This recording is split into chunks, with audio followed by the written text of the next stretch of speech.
sebutin semuanya loh. Nah, udah ada nih Bu Ibrada. Tepuk tangan lagi dong, sekali lagi.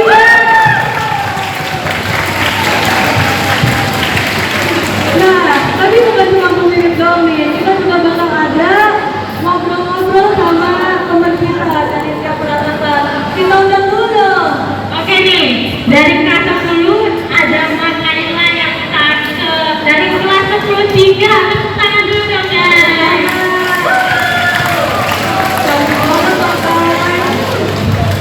Oke, untuk kelas 11 ada Ko Daniel dari kelas 11 IPA 2.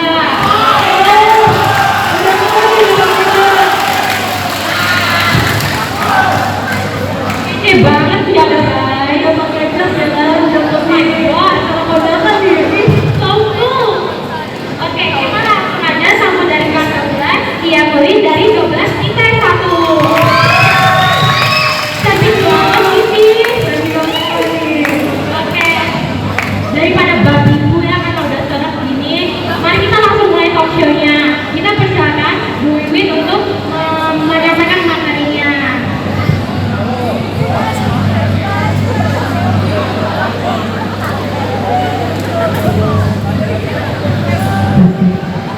Halo, selamat pagi. Suara saya terdengar ya? Semoga lumayan jelas, gitu. Terima kasih tadi MC, Farhan, dan Chelsea yang sudah memperkenalkan. Saya dipanggil Wiwin. Nanti kita akan berdiskusi tentang relasi yang sehat itu seperti apa. Nah, saya mau nanya nih, rekan-rekan. Di sini ada yang tahu nggak lawan dari relasi sehat itu relasi yang seperti apa sih? Toxic ya? Oh, kenapa ditunjuk-tunjuk? Ya, jadi benar. Jadi lawan dari relasi sehat kita kenal dengan nama relasi yang toxic. Tahu nggak kira-kira ciri-ciri relasi yang toxic itu dulu seperti apa? Ada yang mau angkat tangan? Coba.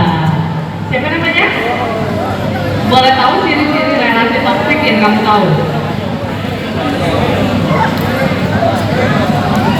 Ada yang tahu relasi toxic itu seperti apa? Oke. Tahu? Boleh kenalin nama? Tolong tangan dulu dong.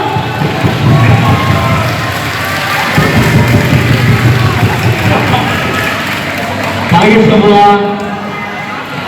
Perkenalkan nama saya Miguel dari X1. Jadi menurut saya ciri-ciri dari relasi yang toksik adalah pertama sering berantem ya antara kedua pihak, yaitu istri dengan istri dengan suami. Terus kemudian ya sering berantem. Terus atau sebut akan membuat relasi tersebut jadi toksik karena berpengaruh juga kepada anaknya, karena bisa dibilang broken home ya. Kemudian yang kedua mungkin secara psikologi ya, kayak misalnya ada pihak ketiga gitu. Terus ya balik ya saya. Nah, ada semua. Terima kasih. Mari kita berikan tepuk tangan. Oke, jadi memang ada beberapa hal yang tepat dan saya ingin menjelaskan lagi. Sebenarnya relasi antara dua pihak itu mungkin nggak tanpa konflik sama sekali. Mungkin nggak? Enggak ya. Jadi dalam sebuah relasi pasti ada yang namanya konflik. Tapi kalau orang dalam relasi toksik ini biasanya konfliknya tidak bisa diselesaikan dengan baik. Kenapa? Karena ada salah satu pihak yang berusaha untuk menguasai. Jadi dia nggak pengen pihak lain yang menang, atau ada satu pihak yang akhirnya lain. Jadi dalam sebuah relasi kedua pihak ini tidak bisa punya kekuatan yang sama untuk menyelesaikan konflik. Dan sebaliknya, makanya relasi yang sehat itu di dalamnya ada yang namanya pemahaman. Dua-duanya punya posisi yang sama untuk menyelesaikan konflik. Dua-duanya punya kesempatan yang sama untuk menyampaikan pendapatnya. Dan tidak ada satu pihak yang didominasi atau direndahkan sama di dalam kedua belah pihak. Jadi kurang lebih sehat dan toksik seperti itu. Ada orang-orang yang melakukan atau masuk ke dalam relasi toksik dan menjadi pelakunya. Kadang-kadang dia nggak sadar bahwa apa yang dia lakukan itu toksik. Kenapa kira-kira rekan-rekan? Kenapa ada orang yang mungkin sekali nggak sadar bahwa yang dia lakukan ternyata tidak sehat buat orang lain? Ada yang mau share satu atau dua? Ya. Udah menjadi kayak kebiasaan dia. Udah jadi kebiasaan. Iya, itu benar. Ada lagi yang mau mencoba jawab? Kenapa ada orang yang tidak sadar bahwa yang dilakukannya itu tidak sehat buat pihak lain? Dan kenapa ada orang yang kok bisa ya dia masuk ke dalam relasi yang tidak sehat itu dan susah untuk keluar? Ada yang pernah atau merasa kayaknya saya masuk ke dalam relasi yang tidak sehat deh? Ada yang pernah menjadi korbannya? Wah, ada? Angkat tangan? Pernah? Nggak apa-apa loh kalau menjadi survivor. Oh, oke, bentar banget. Pernah menjadi korban atau masuk ke dalam relasi yang tidak sehat? Kenapa menurut kamu bisa masuk atau rentan masuk ke sana?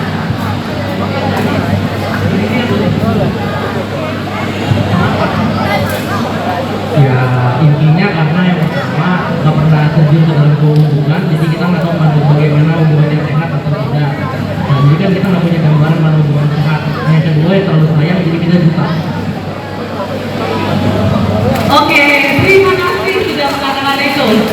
Teman-teman, ada banyak hal yang membuat kita itu kok gampang atau rentan masuk ke relasi yang nggak sehat.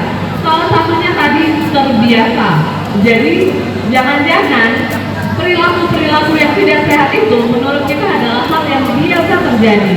Makanya ada orang-orang yang mungkin punya latar belakang keluarga yang juga tidak sehat, dia bisa masuk ke dalam relasi yang nggak sehat sama pacarnya misalnya atau sama temannya, karena menurut dia itu biasa. Yang kedua, karena sayang. Siapa yang pernah gitu?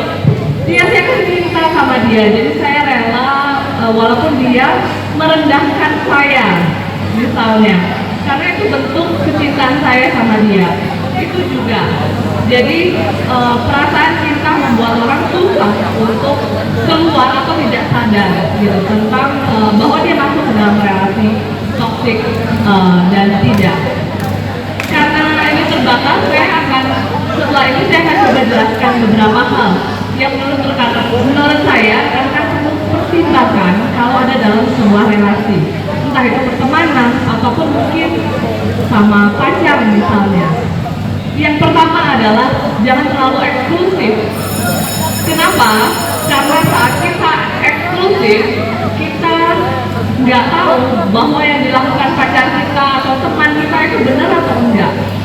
Orang lain lah yang bisa menilai bahwa apa yang dilakukan teman kita itu nggak baik. Jadi kalau teman-teman terlalu eksklusif, nggak ada sharing-sharing sama orang lain, atau nggak ada cerita ke orang terdekat kayak guru misalnya, maka mereka atau orang lain tuh nggak bisa ngasih tahu gitu. Jadi jangan terlalu eksklusif gitu ya. Yang kedua, sadari kalau misalnya teman-teman punya teman atau punya pasangan atau punya siapapun, tapi setiap kali teman-teman sama mereka, teman-teman akan merasa takut atau cemas terus, atau teman-teman harus melakukan segala sesuatu supaya mereka bahagia. Nah, itu perlu hati-hati karena karena bisa jadi sebenarnya relasinya nggak sehat. Kenapa? Karena relasinya penuh kekhawatiran. Pernah nggak ada dalam relasi, setiap kali kita ketemu sama dia, kalian takut terus. Nanti jangan-jangan dia marah. Nanti kalau marah, jangan-jangan dia pukul. Misalnya kayak gitu. Atau kalau dia marah, dia mulai menghina-hina saya. Gitu. Kalau ada dalam relasi itu, berarti teman-teman perlu ambil sikap. Bagaimana cara ambil sikap untuk keluar dari relasi toksik? Yang pertama adalah harus bikin boundaries, kurangi interaksi jika bisa. Karena kadang-kadang mungkin kita nggak bisa memutuskan interaksi, tapi mengurangi interaksi itu bisa dilakukan. Jadi pikirkan kembali apakah yang teman-teman lakukan itu benar-benar karena teman-teman sayang, atau karena teman-teman takut untuk keluar dari relasi terus nggak punya orang terdekat lagi. Karena kadang-kadang itu juga yang membuat kita nggak mau akhirnya keluar dari relasi yang tidak sehat. Seperti itu, kita takut sendirian, kita takut nggak punya pasangan lagi misalnya. Dan bagaimana membangun hubungan yang sehat? Berarti hubungan yang sehat itu perlu punya kemampuan menyelesaikan konflik dengan baik. Teman-teman perlu menghargai pihak lain kalau ada konflik. Dengarkan masukannya, dengarkan mungkin keluhannya. Dan dari sana cari penyelesaian yang mungkin saja bisa sama-sama menguntungkan. Mungkin tidak menguntungkan kita sepenuhnya, tapi kedua-duanya sama menguntungkannya. Yang penting adalah dalam relasi sehat itu ada saling pengertian, saling memahami, saling menghargai, gitu. Dan tidak ada yang mendominasi, tidak ada yang merasa lebih berkuasa ke pihak lain, seperti itu.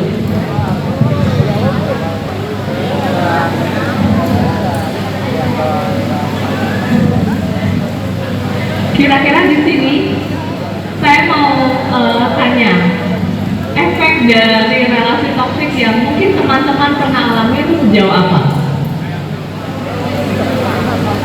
Masa kamu lagi? Statement dulu. Ada yang pernah masuk ke dalam relasi yang toksik? Pernah menjadi korban tapi berhasil untuk keluar? Ada? Kalau misalnya ada, saya mau tahu efeknya ke kalian apa ya dulu?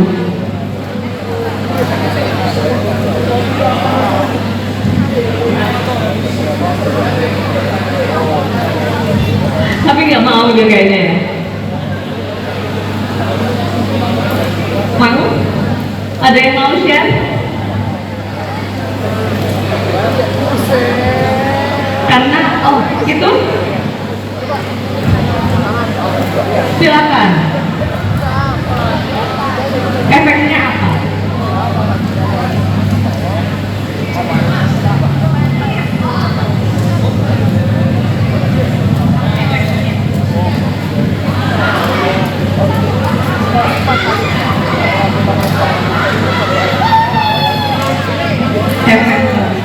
Efeknya mungkin kalau ke aku stres sih jadinya. Stres, kayak stres, depresi, jadi mentalnya down juga. Karena kan pasti kalau dalam hubungan toksik kan, kalau yang aku alamin gitu, merasa nggak pantas buat apa-apa gitu. Jadi kayak berat gitu setelah, karena susah banget buat keluar dari hubungan itu karena nggak terlalu sayang. Jadi pas keluarnya itu mungkin baru better. Cuman efek dari hubungan itu emang ngaruh banget di hidup aku sih. Oke, mantap juga ya guys. Nah, sekarang karena Bu Mimin udah nyampein materi yang bagus banget, tepuk tangan dulu dong.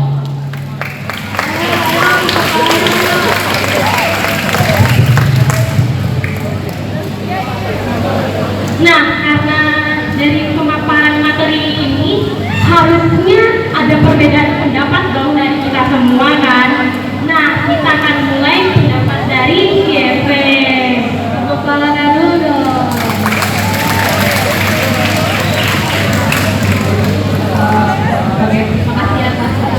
Iya. Oke,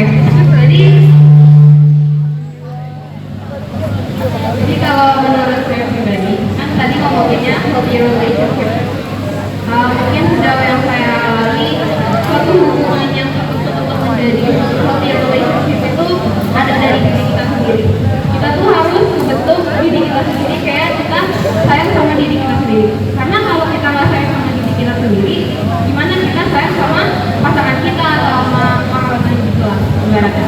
Terus dalam satu hubungan udah pasti harus ada komunikasi karena itu penting banget. Karena kalau misalkan nggak ada komunikasi itu bakal kayak sektor sendiri lah, atau misalkan ada masalah tapi nggak diutarain itu makin parah gitu lah. Mungkin itu soal dari Keren banget kan sih pendapatnya. Keren juga nih pendapatnya ya. Nah, lu kan sudah share tadi, boleh dong model. Terima kasih. Jadi ketika kita melakukan hubungan itu, mungkin kita akan menurun dengan secara umum kita membicarakan tentang komunikasi. Satu hubungan itu tidak tergantung dengan komunikasi saja, tapi bagaimana karakter pasangan itu bertumbuh ketika kita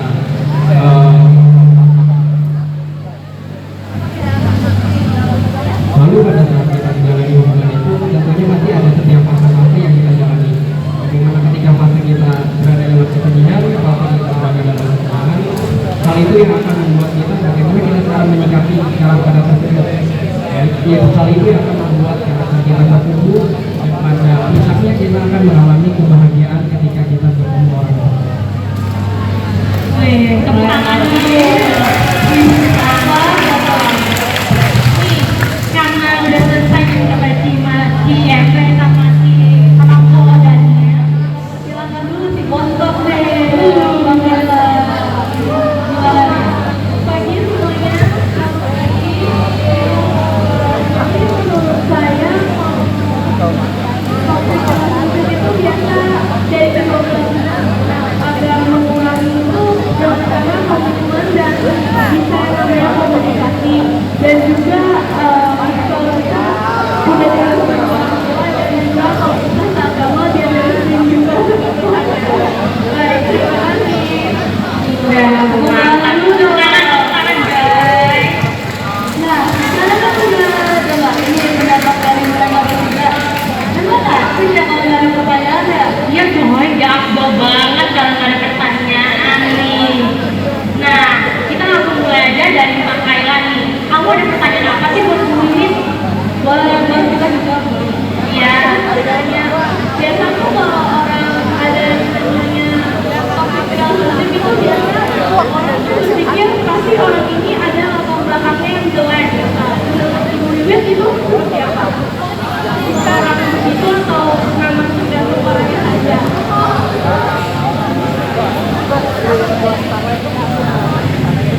Oke, terima kasih pertanyaannya. Jadi yang ditanyakan adalah kalau orang mungkin menjadi pelaku atau misalnya dia melakukan melakukan perilaku yang tidak sehat, apakah itu karena ada latar belakangnya atau gimana? Oke, ya.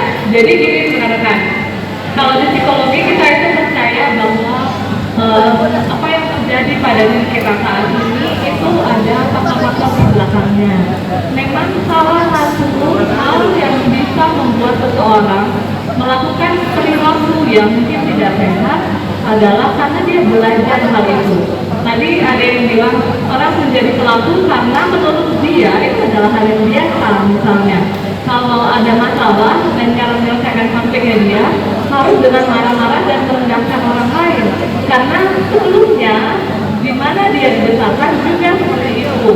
Jadi itu kita bilang ya itu ada pengaruh gitu dari bagaimana dia dibesarkan.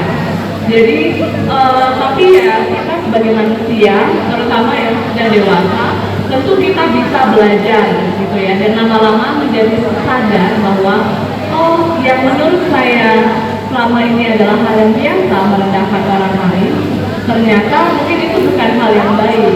Tapi kadang-kadang dia juga baru sadarnya saat ada orang yang nggak tahu, karena sebelumnya menurut dia itu biasa aja kok, saya baik-baik aja kok. Jadi makanya perlu juga gitu dari misalnya teman-temannya kasih tahu gitu ke orang tersebut bahwa apa yang dia lakukan itu sebenarnya tidak sehat dan membuat orang lain itu menjadi yang tadi efeknya macam-macam, menjadi tidak berharga karena dia direndahkan terus-menerus, membuat orang jadi tidak nyaman ada di sekitarnya gitu. Nah, dengan adanya masukan dari orang-orang di sekitar, harapannya sebagai orang yang sudah mau dewasa kita ini, kita bisa sadar dan pelan-pelan mengubah cara kita untuk menyelesaikan konflik menjadi lebih sehat. Jadi memang kadang-kadang di banyak orang itu ada latar belakangnya nih kenapa dia menjadi seperti itu.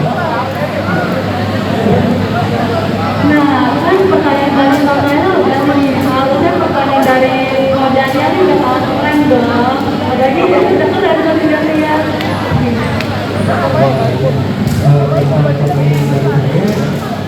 Tentang kedewasaan, bagaimana ketika usia itu terkadang menjadi indikator sebuah kedewasaan.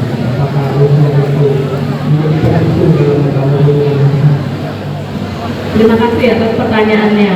Apakah usia bisa menjadi salah satu faktor kita bisa punya hubungan yang sehat? Jawabannya iya, dia bisa menjadi salah satu faktor saja, tapi salah satu faktor di tengah faktor yang lain. Saya perlu kasih tahu tentang perkembangan otak. Ini agak-agak biologis sedikit ya teman-teman ya. Jadi otak kita itu terbentuknya itu dari belakang ke depan. Paling terakhir yang berkembang dengan matang atau dia menjadi matang adalah bagian depan, namanya prefrontal cortex.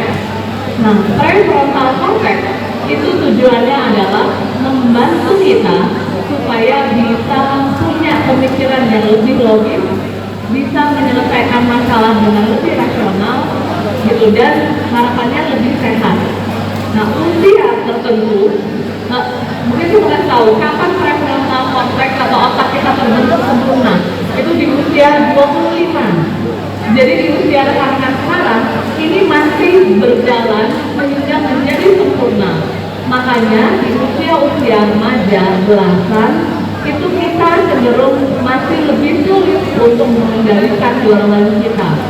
Memang secara usia ada faktor seperti itu, tapi bukan berarti walaupun otaknya belum terbentuk sampai matang, teman-teman nggak bisa belajar. Bisa. Kita bisa belajar menyelesaikan masalah dengan lebih baik dengan arahan orang-orang dewasa di sekitar kita. Gitu. Jadi salah satu faktor adalah usia itu iya, walaupun usia bukan menjadi satu-satunya faktor yang menentukan apakah kita bisa dewasa atau tidak. Seperti itu. Oke, terima kasih untuk pertanyaannya. Nah, siapa sendiri ada? Oke, mungkin pertanyaan aku agak menyangkut sama anak-anak Gen Z sekarang. Oke, kita kan sering kenal yang namanya HTS-an, hubungan tanpa status.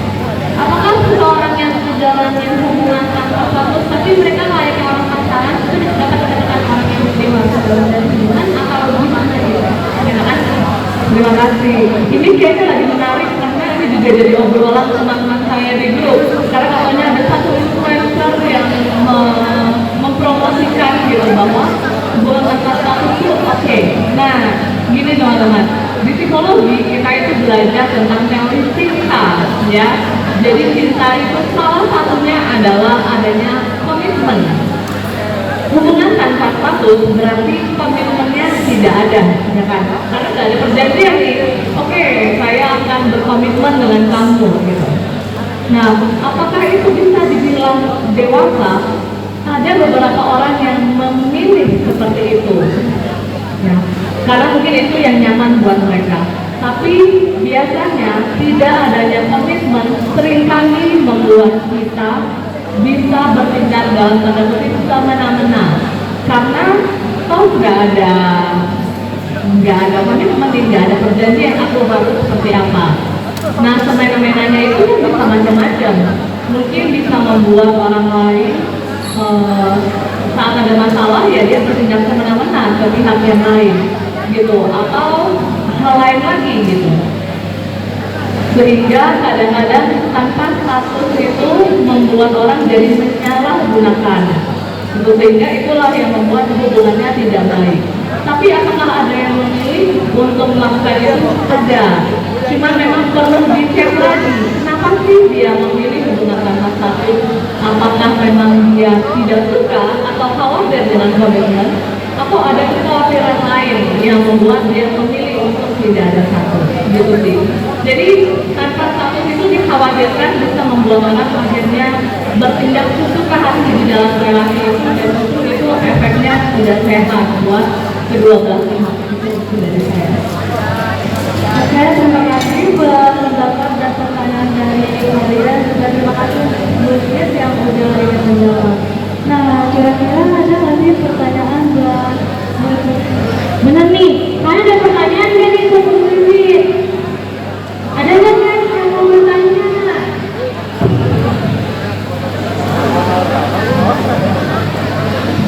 Kayaknya nggak ada yang bertanya nih. Padahal ini adalah kesempatan buat kalian loh. Soalnya di sini Bu Wiwit udah ada yang sini lagi. Oke, jadi kalian nggak ada yang mau nanya ya? Yakin nih gak mau bangun hubungan yang melakukan pertemanan? Silakan, udah ada yang. Ayo ajukan pertanyaannya yang keren itu.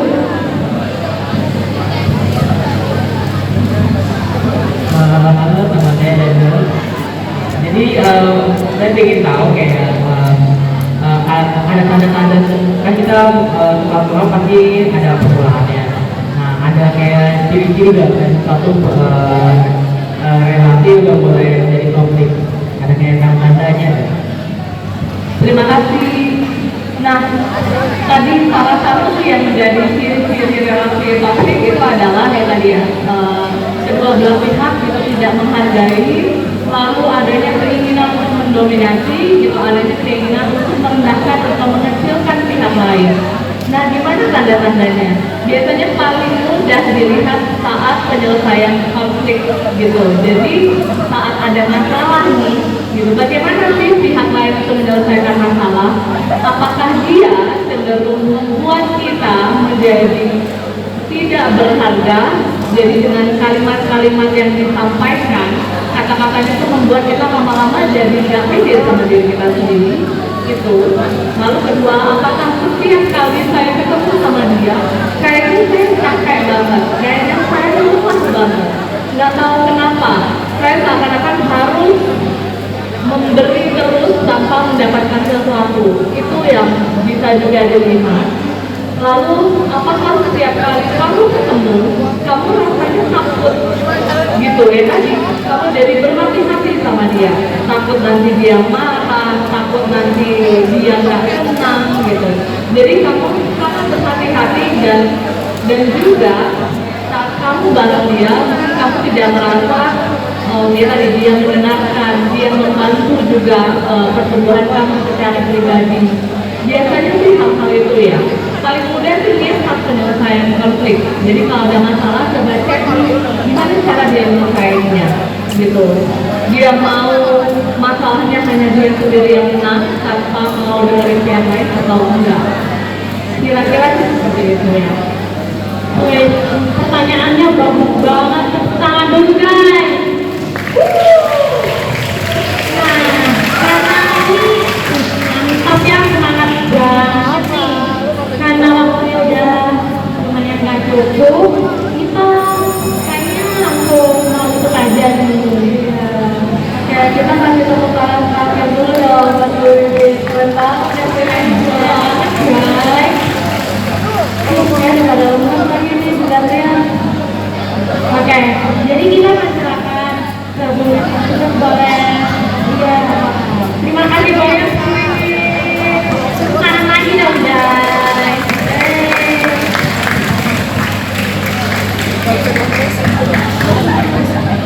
Nah, ini perwakilan saya sudah boleh balik ke keren-keren banget.